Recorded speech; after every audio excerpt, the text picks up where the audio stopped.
how to change and edit your personal priority on VK on Android or iOS phone. First open VK and then click on your profile and click these 3 points.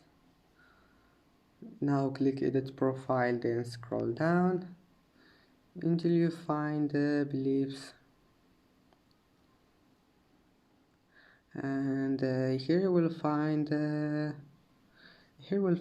personal priority. Click on it and then just select any personal priority you want here, and then save it and save it again.